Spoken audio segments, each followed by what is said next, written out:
पहला नफी अध्याय 9। नफी अभिलेख के दो वर्ग बनाते हैं।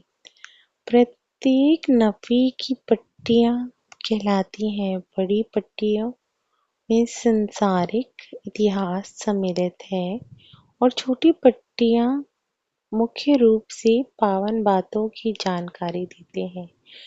लगभग 600 से 592 ईसा पूर्व और इन सभी बातों को मेरे पिता ने उस समय देखा और सुना और बताया जब वे लेमुएल की घाटी में एक तंबू में रहते थे, और अन्य बहुत सी महान बातों को भी उन्होंने देखा, सुना और बताया, जिन्हें उन पट्टियों पर नहीं लिखा जा सकता। और अब जब मैंने इन पट्टियों के विषय में कहा है, तब देखो, वे ये पट्टियां नहीं हैं जिन पर मैं अपने लोगों के इतिहास का पूरा लेखा बनाता हूँ, क्योंकि इन पट्टियों पर मैं अपने लोगों का पूरा लेखा बनाता हूँ। उनका नाम मैंने नफी दिया है, इसलिए वे मेरे स्वयं के नाम पर नफी की पट्टियां कहलाती हैं, और पट्टियां भी नफी की पट्टियां कहलाती हैं।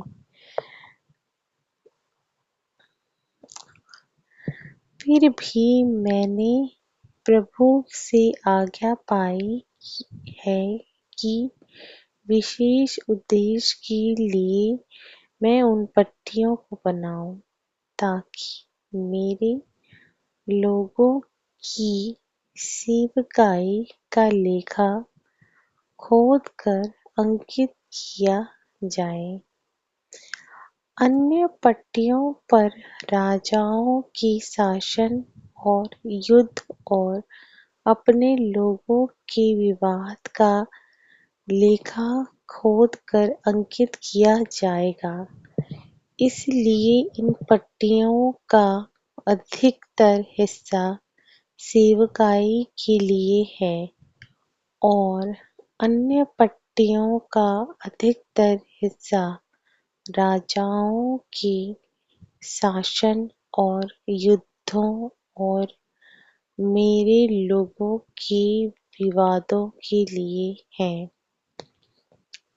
इसलिए प्रभु ने इन पट्टियों को उसके बुद्धिमान उद्देश्य के लिए बनाने की आज्ञा मुझे दी है। वह उद्देश्य जो मुझे नहीं मालूम, लेकिन प्रभु आरंभ से सभी बातों को जानता है। इसलिए मानव संतान के बीच में अपने सभी कामों को पूरा करने के लिए वह रास्ता तैयार करता है, क्योंकि देखो, अपने सभी वचनों को पूरा करने के लिए उसके पास शक्ति है, और यह सच है। आमीन।